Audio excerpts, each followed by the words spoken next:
성경 말씀을 봉독합니다. 창세기 12장 1절에서 5절까지 봉독합니다. 여호와께서 아브라함에게 이르시되 너는 너의 본토 친척 아비집을 떠나 내가 네게 지시할 땅으로 가라. 내가 너로 큰 민족을 이루고 네게 복을 주어 내 이름을 창대케 하리니 너는 복의 근원이 될지라.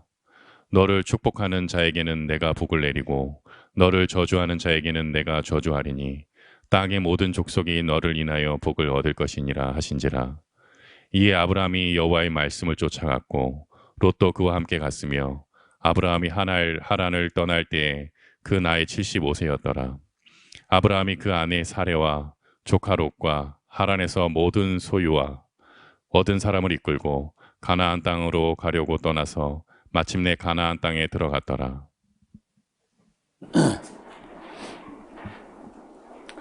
네, 지난 시간에 진도가 많이 못 나가서 다시 12장 말씀으로 시작을 합니다. 우리가 믿음의 표상 혹은 믿음의 조상이라고 할 만큼 아주 성실한 사람, 그리고 순전하고 순수한 그런 한 인물이 있다면은 아브라함을 꼽을 수 있겠다 그렇게 생각합니다. 그 앞서서 이제 노아 이야기를 우리가 읽어왔고, 이제 노아 이후에 주목할 사람은 아브라함이었는데, 우리는 11장에서 바벨탑을 쌓는 인간들의 불신앙과 그리고 반역하는 그런 그 악을 잠깐 엿보게 됐는데, 그런 데에서 아브라함처럼 순전하고 그리고 성실한 그런 인물은 하나님의 주목을 받은 거죠. 그래서 어떤 사람을 택하지 않고 아브라함을 택하셨는데, 그 이야기는 우리가 지난 시간에 잠깐 말씀을 드렸습니다. 그래서 아브라함이 부르심을 받는 장면과 또 자기 사명을 어떻게 감당해 나가는지 그런 이야기를 좀 해보려고 합니다. 아브라함 이야기를 우리가 대체로 단편적으로 하고 말 때는 그림에 보시는 대로 100살에 얻었던 외아들을 하나님께서 바치라고 하니까 정말 바치려고 했다. 이게 이제 가장 이제 하이라이트라고 할 수 있겠죠. 근데 그런 얘기 하나 외에는 그만 잘 안 봐요. 그래서 아브라함을 우리가 만날 때는 그렇게만 봐서는 안 되고, 아브라함 일생을, 아브라함의 75세 그 이전의 아브라함 삶에 대해서는 성경에 기록된 게 별로 없습니다. 지난번에 우리가 얼핏 본 대로 어려서 자기 아버지 데라와 함께 갈대 우르 쪽으로 갔다가 한 60세나 65세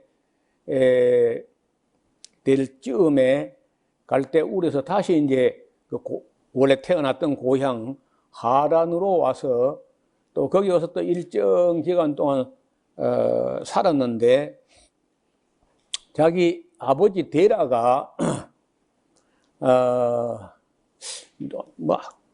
기록이 없으니까 우리가 확정은 못 하는데, 그 아버지 데라도 고향이 이제 하란이었다는 거죠. 하란에서 갈대 우르에 가서 한 5, 60년 넘어 살은 것 같은데, 거기서 셋째 아들 하란을 잃었다는 거예요. 그리고는 왜 아브라함이 자기 우르에서 잃어버린 아들 이름을 하란으로 지었을까? 너무 설명이 없는데, 고대 사람들은 이름 짓는 것을 쉽지 않게 생각한 것 같아요. 그래서 이름을 짓는 게 어려워서 그저 할아버지 이름을 아들 이름으로 또 이렇게 하기도 하고 뭐 이름이 그렇는데, 아마 자기 고향 하란이 많이 생각이 났던 것 같아요. 그래서 이제 아마도 아들 이름을 데라가 아브람과 나홀과 하란이라고 할 때 하란이라고 이름을 지었지 않겠나.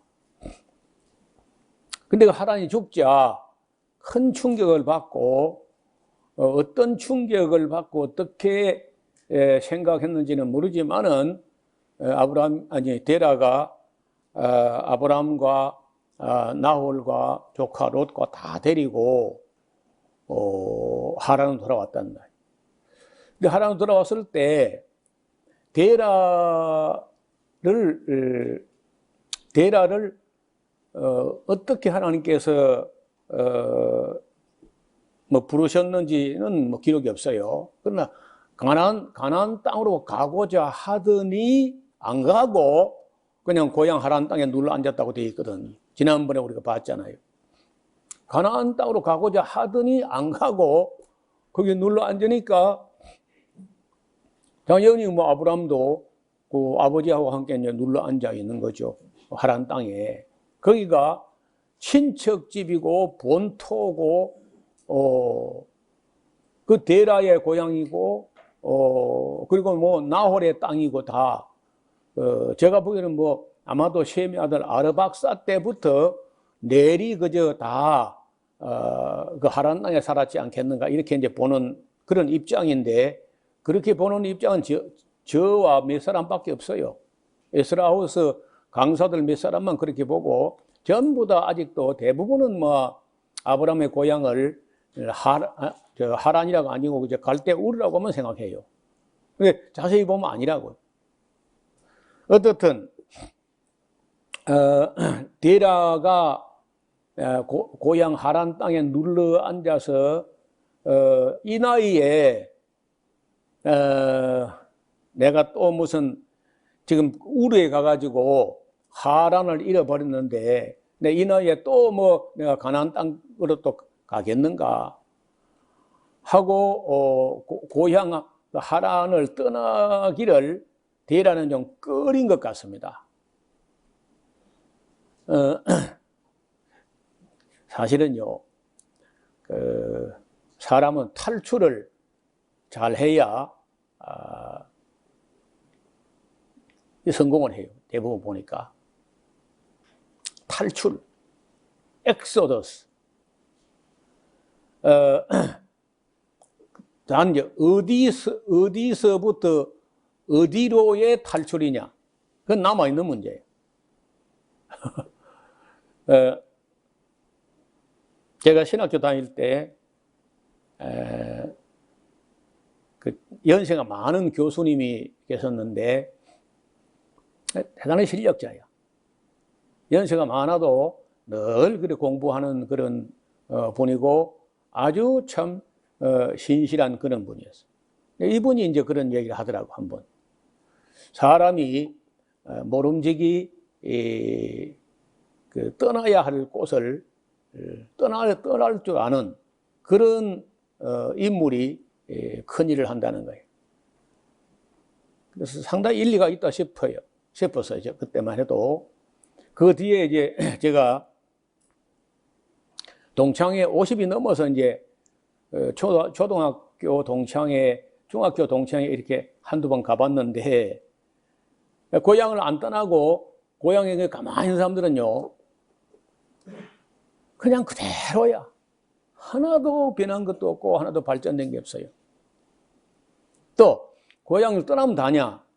뭐 부산까지 갔는데 나이가 50이 넘어서 만났는데 초등학생이야. 초등학교 5, 6학년 그때 그 모습 그대로고 말투나 사고방식이나 까부는 거나 욕하는 거나 똑같아. 어떻게 그렇게 그대로인지. 그때 제가 그 오태한 교수라는 분이 신학교 다닐 때 모름지기 탈출을 잘 해야 된다. 지금도 잊지 않고 있는데 때로는 본토 친척 아비 집을 떠날 줄 알아야 돼요. 그걸 떠나지 못하면은 넓은 세상을 보지 못해요. 그래서 아브라함이 만약에 하란에 눌러 앉아 있으면은 그냥 하란 사람이고 뭐 그 끝나는 거죠. 여러분, 그래서 고향으로 돌아가서 고향에 눌러 앉아버린 데라는 뭐 그 길로 죽었죠. 뭐 아무 뭐 나온 게 없잖아요. 그런데 그 아브라함 보고 네 본토요 친척이 많고 또 아비 집이라고 하는 그걸 떠나라. 떠나 내가 내게 지시할 땅으로 가라. 그래 아무데나 가면 되는 게 아니야. 하나님께서 지시할 땅으로 가라는 거예요. 약속이 있습니다. 내가 너로 큰 민족을 이루고 또 네게 복을 주어 네 이름을 창대케 하리니 너는 복의 근원이 될지라. 이런 세상에서 다 복받기를 가장 좋아하는 사람은요 중국 사람이고 두 번째는 한국 사람이에요. 오나 가나 앉으나 서나 복이거든요. 요즘은 잘 안 그러는데 옛날에는요 그 사기 그릇 같은 거 이렇게 사면요 동서남북에다 복자를 써놔서 복 뒤집어도 복 막 요즘은 그런 그릇이 없는데 옛날에는 뭐 그릇에 맨 복이야. 그 중국은 지금도 그 복이라는 말에서 떠나지 못해요. 그래서 저는 뭐 복이라는 것은 복이죠. 복은 좋은 거라고 생각하는데 기복주의는 곤란해.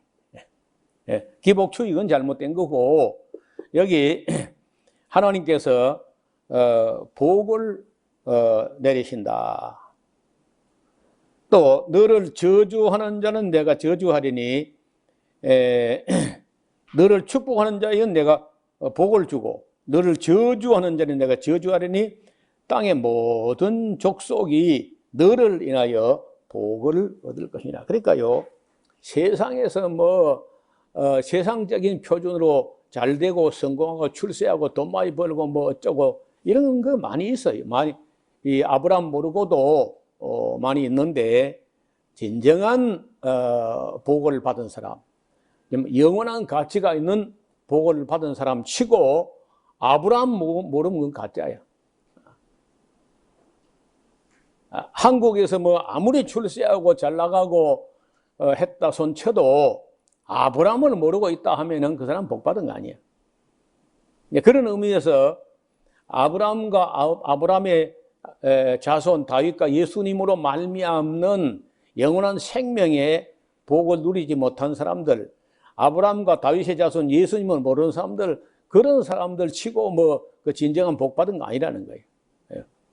세상적으로 뭐 물질적이거나 뭐 이런 거는 조금 뭐 잘된 사람이 있지만은 정말 영원한 가치가 있는 복을 받은 사람이라면은 틀림없이 아브라함과 다윗의 자손 예수 그리스도까지 알아야 진짜 복 받은 사람이에요. 4절에 이에 아브라함이 여호와의 말씀을 쫓아갔고 글쎄요 여기 뭐 기록이 없으니까 우리가 억측은 할 수 없는데 아브라함이 어떤 일말의 갈등이나 염려나 걱정이나 그런 걸 좀 했지 않을까. 근데 하나도 없어 그런 흔적이. 또 여러분 우리는 신구약 성경이 있고 또 목사가 있고 신앙 서적이 있고 뭐 신앙 영상이 있고 뭐 많은 자료가 있어 가지고 하나님을 어느 정도 알잖아요. 아브라함 때 신앙 서적이 어디 있어? 아브라함 때 목사가 어디 있어요? 아브라함 때 뭐 신학교가 어디 있어? 아무도 하나님에 대해서 알려져 있는 어떤 정보가 아브라함 때 별로 없었을 거란 말이에요. 근데 아브라함이 하나님을 어떻게 얼마나 알았는지도 뭐 가늠할 수 없어요. 요세푸스라는 책에 이렇게 보면은 아브라함이 이 사물을 볼 때 예사롭게 보지 않았다는 거예요. 그 참 희한하다. 특히 우리가 씨를 뿌릴 때 우리는 그저 씨를 뿌렸는데 하늘에서 비가 안 오면 씨가 싹이 안 나잖아요. 그래서 딱 씨를 뿌려놓으면 비가 오거든요. 그거 참 희한하다. 비가 오는데 무슨 물을 가져오는데 무슨 바가지에 떠오는 것도 아니고 말이에요. 물 호수가 있는 것도 아니야. 근데 어디서 구름에다가 어떻게 비를 싣고 오는지 그 신비하잖아요. 이런 걸 가지고 예사롭지 않다는 거예요. 그럴 때 아브라함이 그런 걸 가지고 누가 이렇게 할까? 누가 이 비를 가져다 줄까? 그렇게 할 때 하늘에서 하나님께서 아브라함, 나야. 아브라함 못 알아들어요. 그래서 하나님께서는 당신 자신을 아브라함에게 알려주려고 애를 쓰지만은 뭐 아브라함이나 저나 뭐 우리가 육신의 눈으로 하나님만 안 보이니까. 그래서 아브라함이 하도 하나님을 누군가 있다는 거, 있다. 우연일 수가 없다는 거예요. 어떻게 흙에서, 그럼더미에서 싹이 어떻게 올라오지? 어떻게 예쁜 꽃을 피우지 또?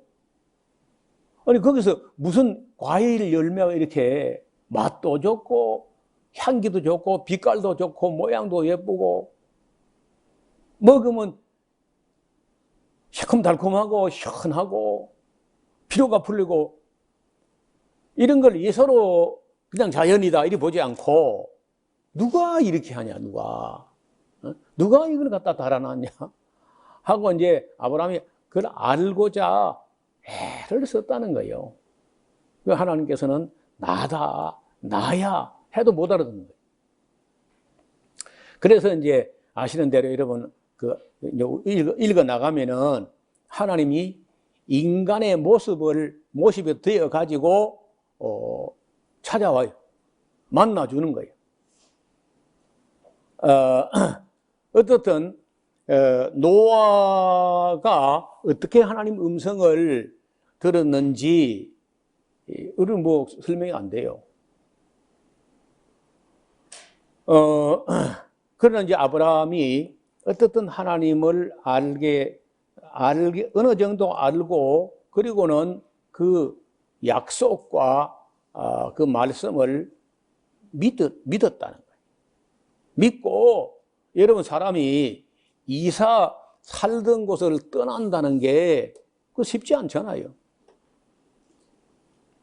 저는 뭐 제일 큰 도시까지 간 게 마산이에요. 부산이나 서울은 겁이 나서 못 가고 그냥 마산. 그러니까 뭐 산청서 나가지고 밀양으로 갔다가 마산 갔다가 그저 다시 산청으로 돌아오는. 그러니까 나가도 난 참 쬐끔밖에 못 나가 본 사람. 아브라함은 하란에서 나가지고 갈 때 우르를 갔다가 다시 하란을 갔다가 이제 애굽도 가보고 뭐 이렇게 했지요. 그런데 그 미지의 땅으로 간다는 거 쉽지가 않다는 거예요. 아브라함이 자기 조카 롯을 거느리고 그리고 거기 5절에 보면 아브라함이 그 안에 사레와 조카 롯과 하란에서 모은 모든 소유와 하란에서 좀 거기서 재물을 좀 모았던 것 같아요. 얻은 사람들, 그 줄을 끊어요. 얻은 사람들. 그러니까 뭐 그때는 노예 제도가 아직 있을 때이기 때문에 아브라함 집에 노예처럼 일하는 사람들이 꽤 있었던 것 같습니다. 나중에 뭐 불어났을 때 318명이라는 그런 기록도 곧 나올 텐데요. 이 거느리고 이끌고 가나안 땅으로 가려 떠나서 마침내 가나안 땅에 들어갔습니다.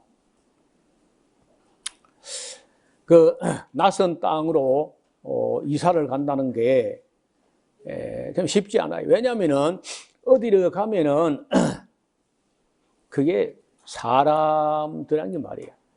새로운 사람이 오면은 참 반겨하고 영접하고 친절히 하고 이렇게 해야 될 거 아니에요. 그런데 대부분은 그래 안 해요. 대부분은 텃세를 하고 아주 배척을 하고 경계하고 해가지고 또 마음을 상하게 하고 이런 소리 있다는 거예요. 이게 지금도. 제가 여기 산청에 있다가 밀양을 갔는데 목사들 세계도 웃기더라. 아니 나 같은 사람이 진주노회에 있다가 경남노회 밀양 쪽에 왔으면 거기 쭉 안정된 목회자들이 나같이 새로운 사람을 참 부르든지 아니면 찾아오든지 해가지고 그거 하다못해 뭐 여럿이 그 한 사람을 따뜻이 맞아주면서 자기 소개도 하고 또 이렇게 인사도 하고 하면서 한 밥 한 그릇이라 대접할 만다고 그렇잖아요. 누가 새로 왔으면은. 그런데 어떻게 하냐? 새로 왔으니까 지역 목사들을 불러가지고 한턱 내야 된다는 거야. 신고식으로. 내지 젠장 내기는 내는데 별로 기분이 안 좋더라고. 낼 형편이 안 된 그런 게 아니라 이게 무슨 군대도 아니고 세상도 아니고. 그래서 내가 이 수준이 영 기분이 별로 안 좋더라고. 거꾸로 해야 되는 거 아니에요. 새로운 사람이 하나가 왔으면 거기에 시차례 적어도 한 30명 이상 되는 목회자가 평소에 뭐 조금 회비라도 모아가지고 있다가 새로운 사람이 있으면 따뜻이 환영도 하고 이렇게 하는 거 옳지 않아요? 나는 100번 그래 옳다고 봐요. 지금도 제가 그게 20몇 년 전 일이지만은 마음속에 남아있어요. 참 잘못한다. 그러니 가나안 땅 사람들은요, 그게 못했거든 사실요. 아시는 대로 가나안 7족 뭐 아시잖아요. 그러니까 아브라함이 뭐 집에서 그 화란에서 얻은 사람들이 좀 있으니까 뭐 어떻는지 몰랐지만 어떻든 그래도 어떤 한 지역이나 여러 부족이 있는 곳에 낯선 땅에 양떼를 거느리고 오면 이게 풀밭 문제 때문에 반드시 시비가 일어납니다. 풀밭 문제 때문에. 여러분 양떼가 많아지고 뭐 가축이 많아지고 하니까 조카 롯하고 아브라함 사이에도 갈등이 생겨봤잖아요. 롯의 목자와 아브라함 목자 사이에 갈등이 생겼다는 거예요. 그러니까 아브라함이 가나안 땅에 올 때 목축하는 사람이 양떼를 건너 풀 다 뜯어 먹어버리면 그 지역에 양치는 사람들이, 목축하는 사람들이 좋아할 리가 없죠. 이제 그런 입장에서 아브라함이 갈 바를 알지 못하고 또 낯선 곳으로 올 때 정말 하나님만 믿고 왔다는 거예요. 그리고는 이제 정식으로 잠깐이라도 정착했던 곳이 6절에 보면 아브라함이 그 땅을 통과하여 세겜 땅 모래 상수리 나무에 이르니 그때 가나안 사람이 그 땅에 거하였다. 가나안 사람들이 거기 가나안의 자손들이 거기 살고 있는 거예요. 여호와께서 아브라함에게 나타나 가라사대 내가 이 땅을 네 자손에게 주리라. 근데 너에게 주는 게 아니야. 너에게 주는 게 아니고 네 자손에게 주리라 하신지라. 그가 자기에게 나타나신 여호와를 위해 그곳에서 단을 쌓았고 이제 제단을 쌓았다는 건데 뭐 요즘 말로 하면 예배를 드리기 시작했다 그런 뜻이에요. 거기서 또 동편산으로 옮겨가는데 장막을 쳤지요. 어디냐면 서쪽에는 베델이고 동쪽에는 아이성이 있는데 그까지 베델과 아이 사이에 왔습니다. 또 그러면서 여호와의 이름을 부르더니 늘 기도하는 삶을 살면서 점점 남방으로 옮겨갔습니다. 그리고 그 땅에 기근이 있으므로 아브라함이 애굽에 우거하려 하여 그리로 내려가. 그 애굽이라는 나라는 그 당시에도 제법 나라같이 규모를 갖추고 있었고 지금 현재 카이로 하고 멤피스 거기가 이제 이 델타라고 하는 삼각주의 역삼각형 아랫 꼭대기 그분이 이제 삼각주가 이렇게 있는데 그 아래쪽에 꼭대기 있는 그 부분이 지금 현재 카이로 멤피스 이제 옛날 멤피스 그런 지역인데 굉장히 비옥한 곳이에요. 그리고 이제 카이로 멤피스 그 근방은 나일강이 한 갈래로 내려오다가 거기서 그 삼각주를 만나면서 여러 갈래로 갈라져 가지고 지중해로 흘러 들어가는데 굉장히 비옥한 곳에 사람들이 모여서 살고 큰 민족이었죠. 그 당시에. 그만큼 애굽은 번창을 했던 곳인데 그러니까 거기서 그 고센 평야 삼각주에서 생산되는 그 풍성한 농산물 때문에 핍절함이 없어요. 거의 뭐 흉년을 잘 만나지 않는 그런 정도 잘 사는 곳이니까 안정된 곳이죠. 진작에 농경 문화가 정착된 그러니까 뭐 양치기 떠돌이 뭐 이런 사람들이 아니라 아예 그 터를 잡고 농사를 짓고 하는 그런 곳으로 이제 점점 옮겨가는 겁니다.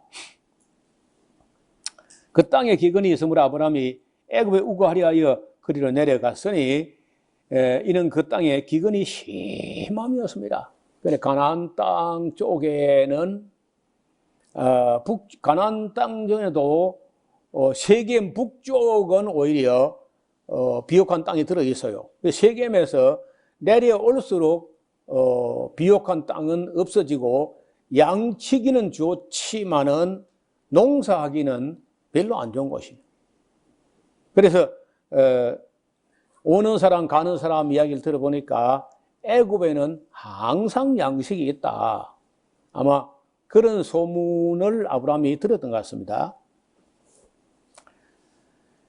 그가 애굽에 가까이 이를 때 그 안에 사례들어 말하되 나 알기에 그대는 아리따운 여인이라. 65세 이상 됐습니다. 아브라함 75세 때 부름을 받았는데 아브라함하고 아내 사례하고 사이는 10살 차이기 때문에 65세가 넘었다고 벌써. 그런데도 아리따운 여인이라는. 애굽 사람이 그대를 볼 때 이르기를 이는 그의 아내라 하고 나를 죽이고 그대를 차지하려고 할 수 있다. 원컨대 그대는 나의 누이라 하라. 그리하면 내가 그대로 인하여 안전하고 내 목숨이 그대로 인하여 보존하겠노라 하니라. 실제로 뭐 또 누이기도 하죠. 아내이기도 하지만은 이복 누이기도 하겠는데 그 아브라함의 말이 완전 거짓말 아니고 50%만 거짓말이에요. 아브라함이 애굽에 이르렀을 때 애굽 사람이 그 여인의 심히 아리따움을 보았고 바로의 신하 대신들도 그를 보고 바로 앞에 칭찬함으로 그 여인을 바로의 궁으로 취하여 드린지라. 제가 볼 때 애굽 여인들도 굉장히 예쁜 사람들이 많아요. 근데 끔습니다. 좀 아무래도 여러분 제가 지금은 조금 괜찮잖아요. 근데 며칠 전에 이게 전쟁한다고 조금 쳐다봤더니 그새 좀 내가 봐도 검어졌어요. 좀 이따 보세요. 이제 올 봄 지나고 여름쯤 되면요 완전히 인도네시아 사람 됩니다.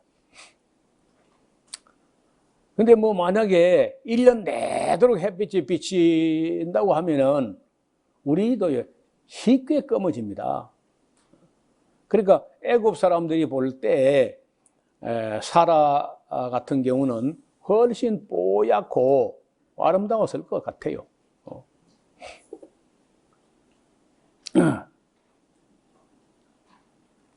그래서 바로의 대신들도 막 칭찬하니까 바로가 아브람의 그 누이 동생인 줄 알고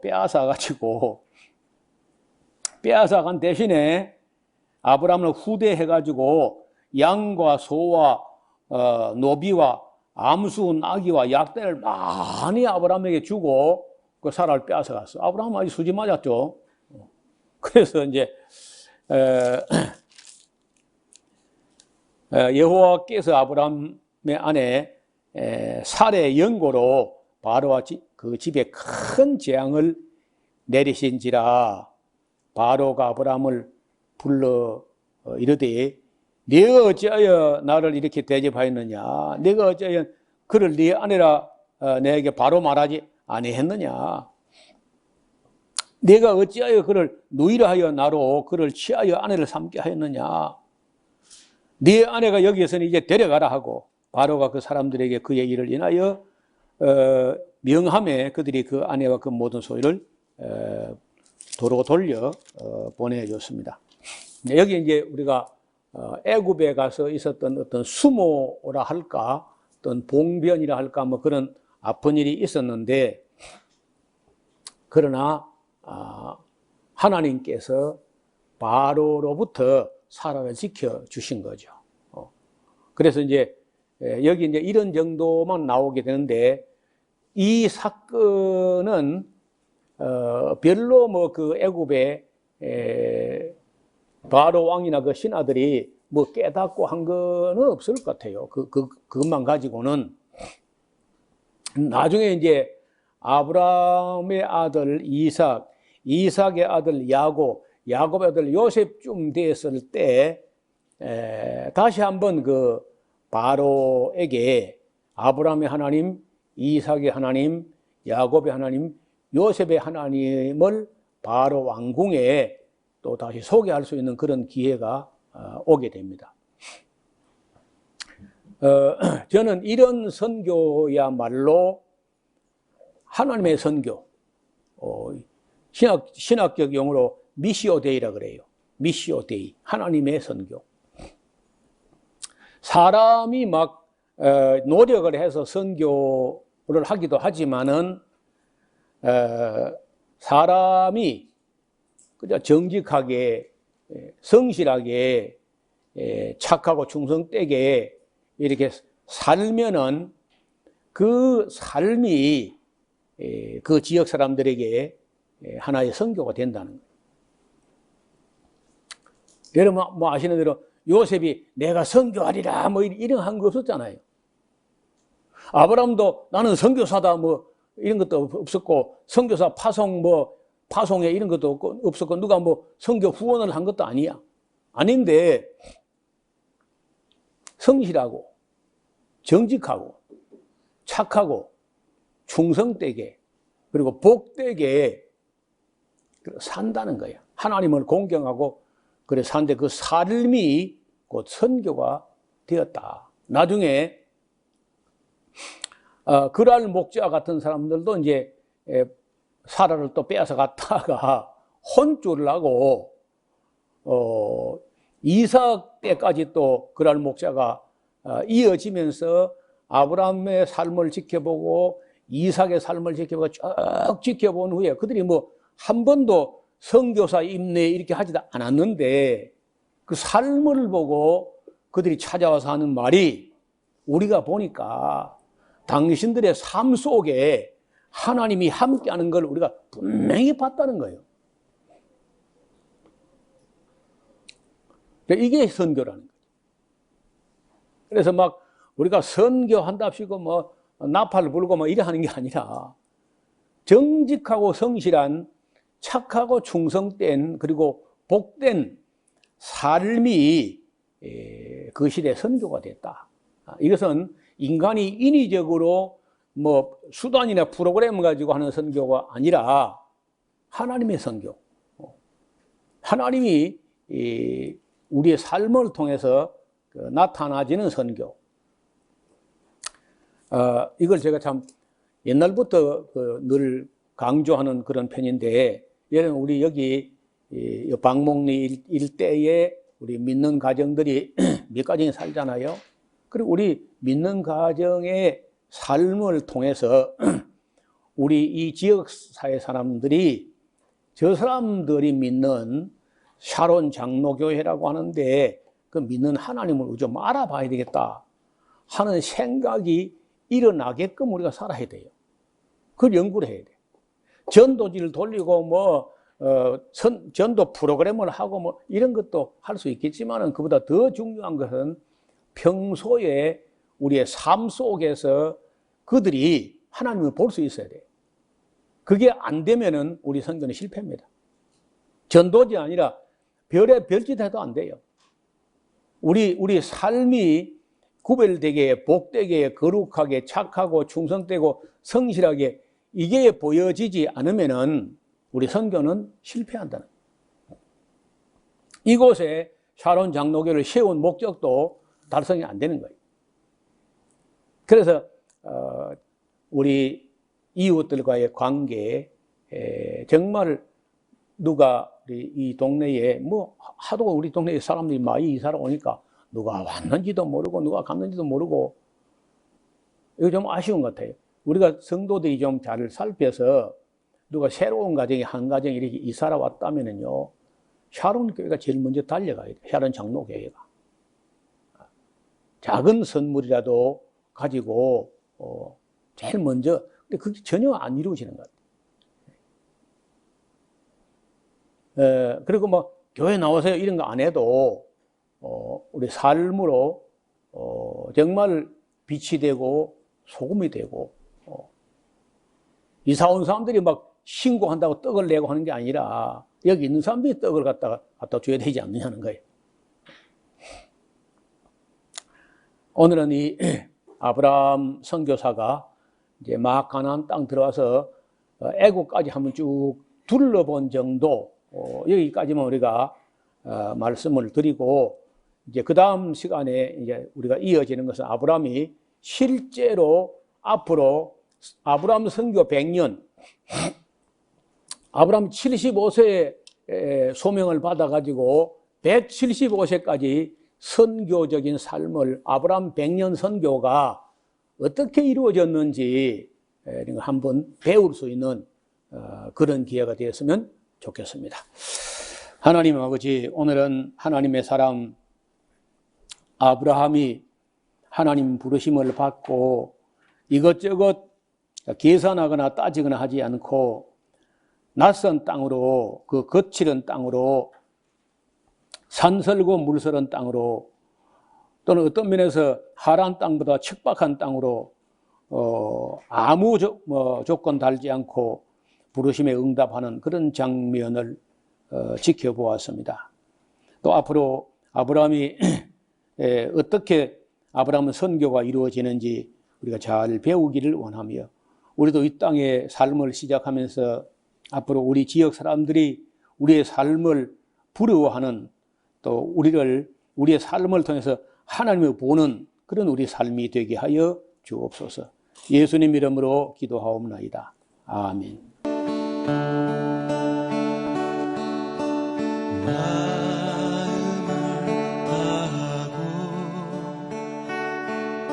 성품을 다하고 힘을 다하여서 여호와를 사랑하라. 내게 준 계명을 마음에 새기고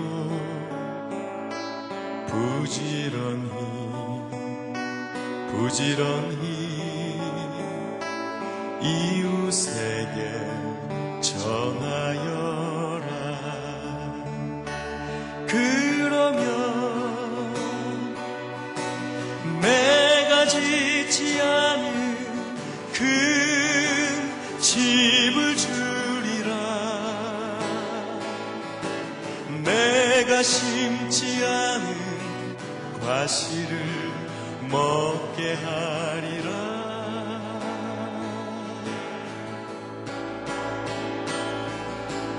그러나 한 가지 잊지는 말아라. 죄인된 우리